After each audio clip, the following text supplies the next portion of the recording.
Hello दोस्तों, I am Abhijit Kumar. आज हम इस सारा कुछ जानकारी आपको दूंगा स्टॉक मार्केट से रिलेटेड, जो इंडिया में कैसे फंक्शन करती है, कैसे काम करती है। आइए देखते हैं सारा कुछ जानकारी।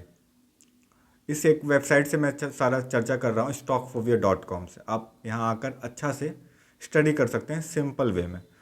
इसमें टेबल ऑफ कंटेंट है, उसी के बारे में चर्चा करूँगा मैं। What is stock market and how it work and कहाँ गया, what is share market. Primary market क्या होती है, सेकेंडरी मार्केट क्या होती है, फिर एक्सचेंज क्या होते हैं इसके, फिर कैसे शेयर ट्रेड होता है, रेगुलेशन कौन कौन से रेगुलेशन है इनके, फिर इन्वेस्टमेंट स्ट्रेटजी क्या है, रिस्क एंड रिवॉर्ड क्या है, लास्ट में कंक्लूजन एक छोटा सा मिल सकता है आपको। और देखिए, stock market basically, share market basically कुछ नहीं है। जैसे कि आप किसी भी कंपनी का हिस्सेदारी ले रहे हो, ठीक है। जैसे विप्रो हो गई, टाटा हो गई, बिरला हो गई।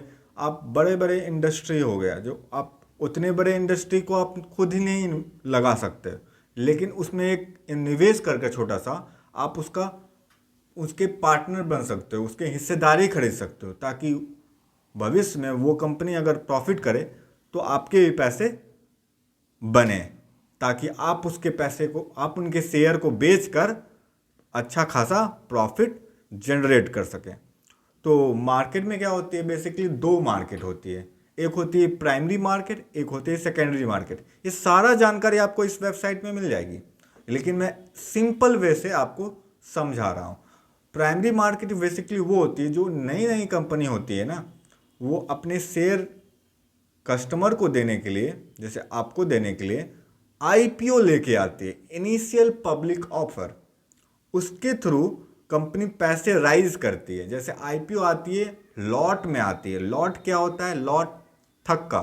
जैसे आप होलसेलर में सामान खरीदते हो ना, आपको एक बंडल में खरीदना होता है, उससे बंडल में शेयर मिलते हैं यहाँ पे। जैसे बंडल में आपको 400 शेयर मिल सकते हैं, 200 शेयर मिल सकते हैं, 10 शेयर भी मिल सकते हैं। जितने की लॉट है आपको उतने ही पैसे देने होंगे।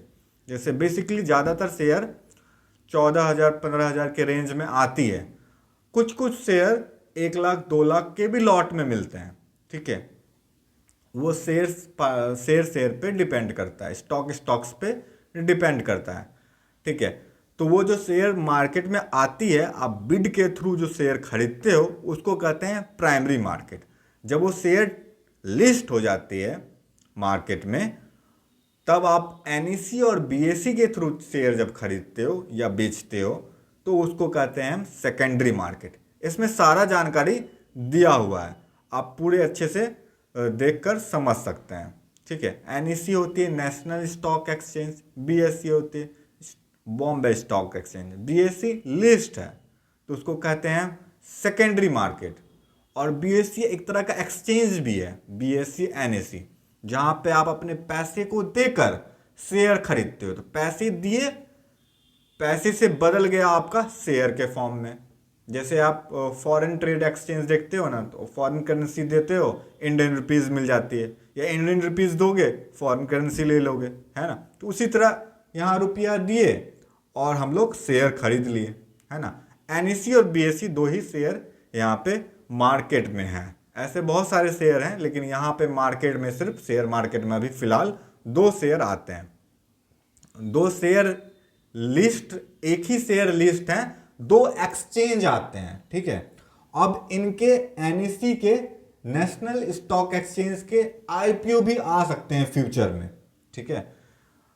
आएंगे तो मैं अपडेट कर दूंगा आपको, ठीक है। ऐसे अभी लिस्ट है, बॉम्बे स्टॉक एक्सचेंज के शेयर भी हैं मार्केट में, जो कि प्राइस चल रही होगी 900 के आसपास शेयर ट्रेड हो रहा होगा। ये एक तरह का एक्सचेंज है, बार बार मैं बोल रहा हूँ ये चीज़ को। Bombay stock exchange, national stock exchange, इसको थोड़ा सा आप रीड कर लेना, थोड़ा डीप नॉलेज के लिए। फिर यहाँ समझ लीजिए आप शेयर कैसे ट्रेड करते हैं। तो शेयर ट्रेड करने के लिए आपको शेयर खरीदना होता है, बाय करना होता है। तो बाय करने के लिए आप क्या करेंगे, पैसे अपने डालें। तो पैसे डालने के बाद क्या करेंगे, आप क्या करेंगे, प्लेस करेंगे ऑर्डर को किसी एक प्राइस पे। जब आपका प्राइस बाय कर रहे हैं, उस प्राइस पे आपका सेलर बेचने के लिए तैयार है, तो आपको शेयर एग्जीक्यूट हो जाएगा। यहाँ पे लिखा हुआ है स्टेप 4 में एग्जीक्यूट हो जाएगा अपने आप जिस प्राइस पे शेयर लगाओगे, अगर सामने वाला देने के लिए तैयार है आपको, तो उस प्राइस पे दोनों का प्राइस मिला तो आपको शेयर मिल जाएगा। फिर कंफर्मेशन आ जाएगी, शेयर का काम खत्म, आपको शेयर मिल गया। जितना दिन आपको रखना है, फिर आप कुछ दिन के बाद अपना प्रॉफिट अगले को बेच कर अपने प्रॉफिट को बुक कर सकते हैं। अंडरस्टैंड करो अब मार्केट के बारे में। अब मार्केट में क्या है, हम लोग प्राइमरी मार्केट सेकेंडरी मार्केट समझ लिए थे, और अब थोड़ा समझ लेते हैं सेबी के रोल के बारे में। सेबी क्या होती है? Security exchange board of India. ये क्या होती है? एक तरह की, जैसे आरबीआई हर बैंकों पे निगरानी रखता है कि बैंक फ्रॉड ना करे, बैंक के एनपीए ना बढ़े, तो वैसे सेबी हर कंपनी का एक निगरानी रखता है कंपनी में, कि कंपनी फ्रॉड ना करे, कंपनी अनफेयर ना प्रैक्टिस कर पाए, सब कुछ फेयर हो, है ना। ये चीज़ करने के लिए सेबी ध्यान में रखती है। अभी हाल के समय में आपने एक अडानी का एक देखा होगा, तो उसमें सेबी का भी बहुत महत्वपूर्ण रोल निकल कर आया था। तो अब यहाँ पर क्या होती है, एक मैनिपुलेशन भी होता है, मैनिपुलेशन हो गया, इन्वेस्टमेंट प्रोटेक्शन हो गया, तो इसको थोड़ा सा आप रीड कर सकते हैं।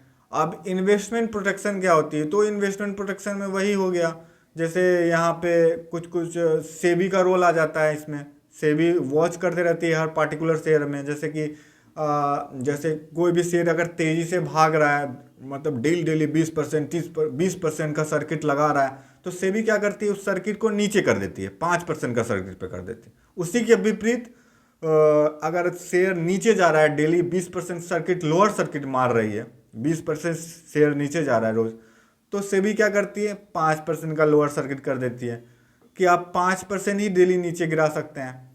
ऐसे क्या होती है कि शेयर जल्दी जल्दी लोग के पैसे लूज नहीं होते हैं, और जल्दी जल्दी लोग के पैसे गेन भी नहीं होते हैं उसी के विपरीत देखें तो यहाँ कंपनी के परफॉर्मेंस यहाँ पे देख सकते हैं।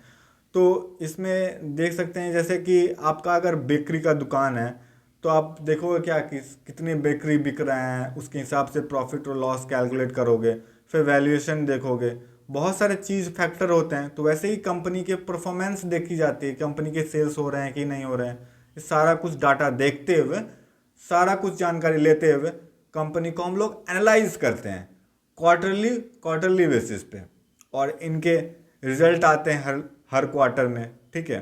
तो फिर शेयर को इस हिसाब से कंपनी के परफॉर्मेंस को चेक किया जाता है। और इकोनॉमिक कंडीशन इसलिए देखी जाती है कि हमारा इकोनॉमिक कैसा है, हमारे इकोनॉमिक्स में पैसे हैं कि नहीं, मतलब इन्फ्लेशन रेट देखा जाता है, डिफ्लेशन रेट देखा जाता है, सीपीआई रेट देखा जाता है, ये सब कंज्यूमर इंडेक्स हैं। ये सब आगे मैं चर्चा करूंगा। आप लोग स्टॉक मार्केट में एंटर करोगे तो ये सब टर्म ईजिली वे से सीखा जा सकता है, वो ज़्यादा घबराने की बात ही नहीं है। वो इतने बड़े बड़े शब्द देखकर आप लोग घबरा मत जाना। तो ये इंडस्ट्रियल ट्रेड है, इसी तरह आप सारा कुछ पढ़ोगे।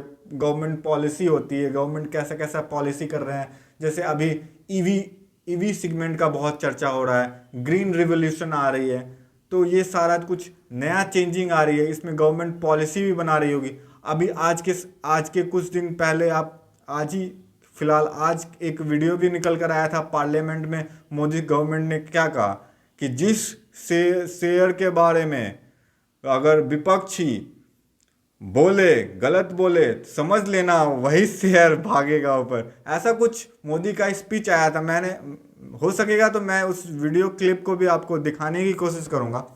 शेयर मार्केट में रुचि रखने वाले को भी ये गुरु मंत्र है कि जो सरकारी कंपनियों को ये लोग गाली देना, आप उसमें दांव लगा दीजिए साहब, अच्छा ही होने वाला है। और सप्लाई एंड डिमांड क्या होती है? सप्लाई एंड डिमांड बेसिकली वो होती है जैसे कि इन्फ्लेशन डिफ्लेशन को आप समझ रहे हैं, जैसे महंगाई, जैसे कोई भी सामान आप खरीदने गए, अगर इजी वे से सामान मिल गया तो आपको सप्लाई अच्छा सप्लाई है, अगर बहुत जल्दी मिल गया तो उस रेट कम जाता है। जैसे आप देखे होंगे बीच में मिर्ची का दाम बढ़ गया था, प्याज का दाम बढ़ गया था, वही सप्लाई और डिमांड के बेसिस पे ऐसे होती है। और इंटरेस्ट रेट क्या होती है?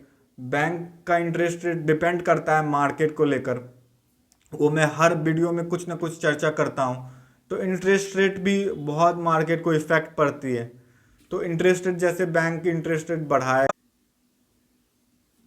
तो इंटरेस्ट रेट से समझिए इंटरेस्ट रेट क्या होता है। इंटरेस्ट रेट ये होता है जैसे कि कंपनी का, जैसे बैंक अगर इंटरेस्ट रेट बढ़ाती है घटाती है तो उससे मार्केट भी बहुत सारे इन्फ्लुएंस होते हैं, है ना। तो यहाँ पे आप पढ़ लेना ठीक से, समझ जाओगे आप सारा कुछ। और भी कुछ होगा तो अगले क्लास में चर्चा करूँगा।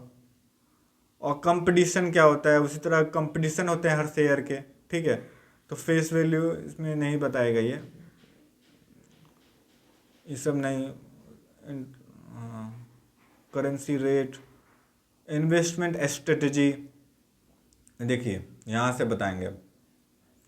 हाँ, इन्वेस्टमेंट स्ट्रेटजी क्या होती है। आप स्ट्रेटजी लगा सकते हैं कि आपको शेयर कब तक खरीदनी है। आपने रिसर्च किया, शेयर खरीदा, लॉन्ग टर्म इन्वेस्टिंग होती है। जैसे आपने अच्छे शेयर खरीद लिए और भूल गए, जैसे वॉरेन बफेट एक बार शेयर खरीदते हैं और फिर उसको लंबे समय तक नहीं बेचते हैं, जल्दी नहीं ही बेचते हैं। जैसे एप्पल के शेयर उन्होंने जब लिया था तब से नहीं बेचा है आज तक, ठीक है। वैल्यू इन्वेस्टिंग भी उसी को कर सकते हैं। एक बार रिसर्च करके अच्छे वैल्यूएशन पे शेयर खरीदो और गिरे और खरीदो, क्योंकि आप वैल्यूएशन कंपनी के देखे हुए, आपको थोड़ा सा आप कैलकुलेट भी किए हुए हो कि आगे इन्हीं के फ्यूचर हैं, इन्हीं के ग्रोथ होने वाले हैं इसी कंपनी के। तो ये सब सारा कुछ पता करना पड़ता है। डिविडेंड भी देती है फिर कंपनी साल दर साल, फिर इसी तरह सारा कुछ होता है। यहाँ पे आप देख सकते हैं कि इंडेक्स फंड इन्वेस्टिंग, जैसे कि आप अगर मान लीजिए स्टॉक मार्केट में नए हैं तो स्टॉक मार्केट में आप निवेश नहीं कर सकते हैं, आप सोच रहे हैं डर लगता है, तो इंडेक्स में निवेश किया जा सकता है। आप एनईसी और वीएसई में निवेश मतलब कर सकते हैं, मतलब निफ्टी और सेंसेक्स में निवेश कर सकते हैं। जैसे बीज होते हैं कोई कोई, जैसे बहुत सारे बास्केट को मिलाकर, जैसे एनईसी और बीएसई कैसे बना है, बहुत सारे शेयर को मिलाकर, अच्छे अच्छे शेयर को, जो जो निफ्टी 50 में से शेयर आते हैं, 50 शेयर जो आते हैं, वही 50 शेयर और 30 शेयर सेंसेक्स 30 में जो 30 शेयर आते हैं, उसी उसी 50 और 30 को मिलाकर एक बास्केट बनाया जाता है। उसी को कहते हैं हम इंडेक्स फंड इन्वेस्टिंग, उसी में निवेश किया जाता है। जैसे बीज, एक बीज इसी तरह का इंडेक्स है, उसमें भी इसी तरह का रिवार्ड मिला जाता है। जैसे वो क्या होते हैं, आपको आपके पोर्टफोलियो को थोड़ा सा प्रोटेक्ट करते हैं, वो ज़्यादा गिरते नहीं हैं और ज़्यादा बढ़ते नहीं हैं, वो मार्केट के हिसाब से रिएक्ट करते हैं। एक्टिव पैसिव इन्वेस्टिंग, एक्टिव वही एक्टिव जो आप एक्टिवली बेसिस पे काम करते हो, खरीदते बेचते हो। और पैसिव क्या हो गया, जो आप एक बार लॉन्ग समय के लिए छोड़ देते हो, उससे आप डिविडेंड इनकम कमा रहे हो, पैसिव इनकम हो गया वो आपका, ठीक है। रिस्क टॉलरेंस क्या होगा, अगर आप कोई भी एक अच्छा शेयर लोगे ना, वो लंबे समय के बाद आपको प्रॉफिट देगा ही देगा। रिस्क टॉलरेंस करने का बेसिक तरीका ये है कि आप अपने पोर्टफोलियो को डाइवर्सिफाई कर दो। अगर डाइवर्सिफाई कर दिए, जैसे कि कुछ गोल्ड ले लिए, कुछ हम अलग अलग सेक्टर में लगा दिए, जैसे इस क्वार्टर में इस सेक्टर का बोलबाला है तो अगले साल अगले क्वार्टर में किसी और सेक्टर का बोलबाला होगा, ठीक है। तो उस हिसाब से सेक्टर वाइज सेक्टर निवेश किया जाता है। जैसे कि कोरोना काल में भी बहुत सारे कंपनी गिर रहे थे, लेकिन बहुत सारे कंपनी तो ऊपर जा रहे थे। तो अगर लोगों ने उस समय सेक्टर बाय सेक्टर डाइवर्सिफाई किया होगा अपना पोर्टफोलियो, तो उनका पोर्टफोलियो उस समय भी हरा भरा होगा, है ना। तो इसी तरह से मैनेजमेंट की जाती है। और रिस्क क्या क्या होते हैं मार्केट में, मार्केट रिस्क होती है। तो मार्केट रिस्क ये होती है कि शेयर के प्राइस कभी भी उस शेयर के प्राइस ऊपर नीचे अनएक्सपेक्टेड होते हैं। ऐसे तो एक्सपेक्ट किया जा सकता है कभी कभी, लेकिन कभी कभी क्या होती है, रिजल्ट भी अच्छी आती है लेकिन शेयर गिरते हैं, ऐसा सिचुएशन भी आता है मार्केट में।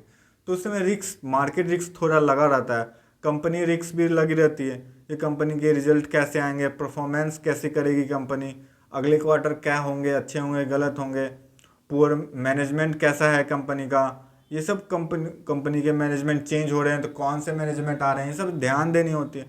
इंटरेस्ट रेट देखना होता है, इंटरेस्ट रेट क्या हो रहा है, घट रहा है, बढ़ रहा है बोरोइंग का, तो वो सारा कुछ में फ्लक्चुएट करता है मार्केट। इन्फ्लेशन रिस्क ये भी लगा रहता है, inflation aggregate demand is greater than aggregate supply. Inflation थोड़ा सा आप इकोनॉमिक का भी क्लास करोगे या मैं ही करवाऊँगा तो उसमें भी सारा कुछ समझ में आएगा। तो अब देखिए रिवार्ड क्या क्या मिलता है। कैपिटल एप्रिसिएशन कैपिटल एप्रिसिएशन मिलता है यहाँ पे।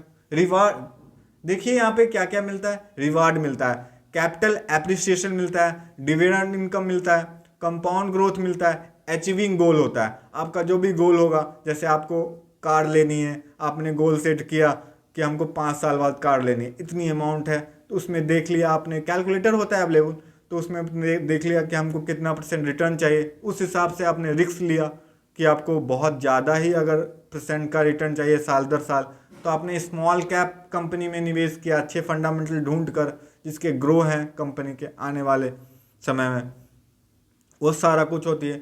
जितने ज़्यादा रिस्क लेंगे उतनी ज़्यादा रिवार्ड मिलेगी, और जितनी कम रिस्क लेंगे उतनी कम रिवार्ड मिलेगी। तो high risk high reward, low risk low reward, है ना। तो ये सारा कुछ था। लास्ट में मैं छोटा सा कंक्लूजन देता हूँ। तो जैसा कि आपने सारा कुछ सुना, सारा कुछ वीडियो समझा, तो यहाँ आपने समझ गया कि शेयर को मैंने शेयर मार्केट में एंट्री करूँगा, और प्राइमरी मार्केट क्या होती है, सेकेंडरी मार्केट क्या होती है, कैसे में शेयर खरीदा जाता है, मतलब कैसे बिड लगाई जाती है, मतलब प्राइमरी मार्केट में, और सेकेंडरी मार्केट में क्या होती है, एनईसी और बीएसई होती है, वहाँ पे शेयर ट्रेडेड होते हैं, यहाँ पे प्लेस ऑर्डर करना होता है, फिर प्राइस मैच होते हैं, फिर उसके बाद एग्जीक्यूट होता है, और लास्ट में आपको शेयर मिल जाती है। कैसा लगा आपको, आप हमें कमेंट बॉक्स पे लिख कर बताएं, और प्लीज़ हमारे चैनल को लाइक करें, सब्सक्राइब करें और बेल आइकन दबाना ना भूलें। ये बोलना ज़रूरी होता है।